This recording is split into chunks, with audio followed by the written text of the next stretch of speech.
산행, 두목, 산을 오르며 원상한산 석경사 멀리 늦가을 산을 오르노라니 돌길이 비탈져 있고 백운생처 유인가 흰 구름 이는 곳에 인가가 보인다. 전거자의 풍림만 수레를 멈추고 앉아 늦은 단풍나무 숲을 즐기노라니 상여풍어 2월화 설이 맞은 단풍나무 잎이 2월에 피는 꽃보다 붉어라. 감상 1-5세주 먼저 1구를 보자. 원상한산 석경사 멀리 늦가을 산을 오르노라니 돌길이 비탈져 있고 작가는 집에서 멀리 떨어진 가을 산에 오른다. 왜 산에 가려는 마음을 먹었을까? 세상살이 고달파서 기분 전환이라도 하기 위해서였을까? 아니면 공무 수행 중 산길을 가게 된 것일까?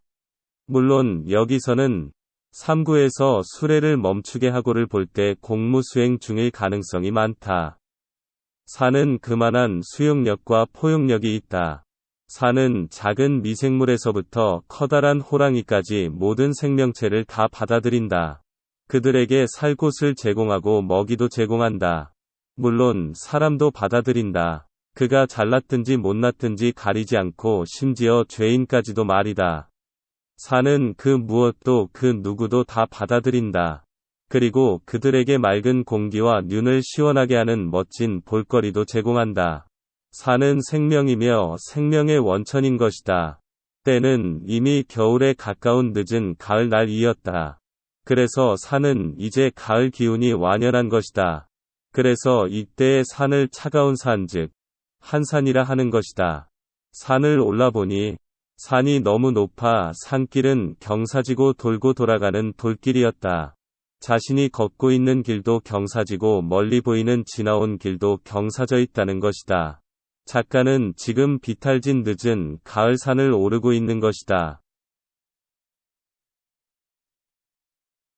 제2구를 보자. 백운생처유인가 흰 구름 이는 곳에 인가가 보이는구나. 작가가 산을 높이 올라가니 저기 아래에 사람 사는 마을이 점점 눈에 보이는 것이다.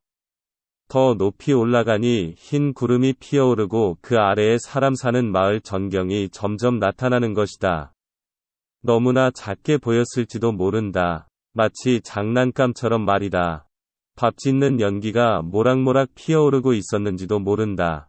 세상살이 너무 답답하여 산에 올라 산길을 걸으니 가도 보이는 것은 나무와 돌과 꽃과 새들이었다. 나중에는 이것들도 지겨운 것이다. 왜냐하면 그는 산에 사는 식물도 짐승도 아닌 사람인 것이다. 사람 중에도 오래 있으면 사람이 실증나고 벗어나고 싶지만 막상 사람을 떠나면 사람이 그립고 사람과 관계 있는 모든 것이 반가운 것이다. 그것이 살아있는 존재의 본능인 것이다. 그가 마을을 보고 그리고 마을에서 피어오르는 밥 짓는 연기라도 보았다면 그렇게도 지겨워 떠나고 싶었던 사람 사는 곳이 반갑고 정다웠을 것이다. 그것은 아마도 차가운 가을 산에서 더욱 포근하게 느껴졌을지도 모른다. 그래서 그는 산에서 보는 사람 사는 고을의 정다움을 새삼 깊이 느끼고 그 느낌을 이 구절에서 표현한 것이다. 제3구를 보자. 전거자의 풍림만 수레를 멈추고 앉아 늦은 단풍나무 숲을 즐기노라니. 그는 산을 오르며 가을 산의 여기저기를 살피고 이것저것을 구경했을 것이다. 그리고 즐기고 만족했을 것이다. 그의 시선을 끄는 수많은 산속의 사물과 현상과 경치가 있었을 것이다. 그 중에서도 가장 작가의 마음에 인상적으로 들어온 것이 무엇이었을까? 그것은 바로 늦가을 단풍나무 숲이었다. 그는 단풍나무 숲에 매혹된 것이다. 그래서 그는 가을 단풍나무 숲이 이루는 경치를 그냥 지나칠 수가 없는 것이다. 그래서 그는 자신의 일행에게 쉬어가자고 말하는 것이다.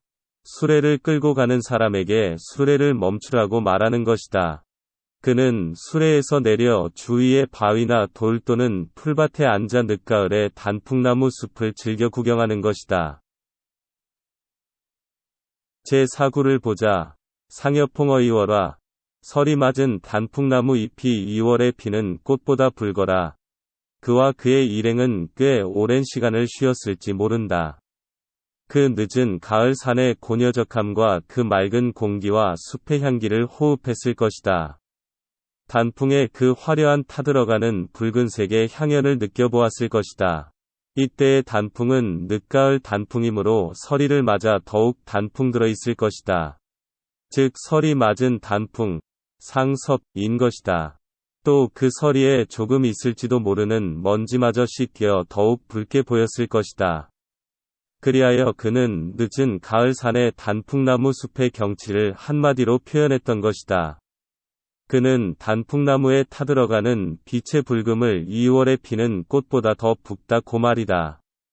나뭇잎이 꽃보다 더 붉을 뿐만 아니라 그 붉게 느낀 정도를 아직은 날씨가 차가워 모든 식물들이 다 시들어 있는 때, 그리하여 모든 빛이 흑빛이고 회색인 2월달, 이때에 드물게 피는 꽃들보다도 더 붉게 보인다고 표현한 것이다. 전체를 종합해보자. 작가는 어떠한 계기로 집에서 멀리 떨어진 산으로 갔다.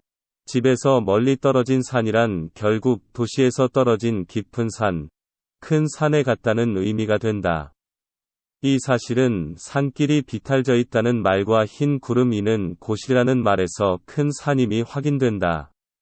그런데 또 산에서 확인한 것은 높은 산에서 발견한 사람 사는 고을이 그렇게 따뜻하고 포근하게 느껴진 것이다. 그리고는 가을 산을 온통 덮고 있는 단풍에 매료되어 가던 행차를 중지시키고 수레에서 내려 주변에 앉아 단풍나무 숲을 한참이나 즐기는 것이다. 그런데 그 단풍나무 숲은 마치 2월에 피는 꽃보다 더 붉고 아름답게 여겨졌다는 내용이다. 결국 여기서는 가을 산을 즐기는 작가의 마음의 여유로움과 가을 산의 아름다움을 발견하는 작가의 미적 감수성 그리고 그것을 형상화하여 표현하는 작품을 창작하는 창작 능력의 우수함이다. 특히 마지막 구절인 상섭홍어 2월화은 회화성이 우수하고 자연의 아름다움을 느끼는 작가 감수성을 엿볼 수 있는 우수한 시구로 인구에 회자되는 유명한 구절이 되었다.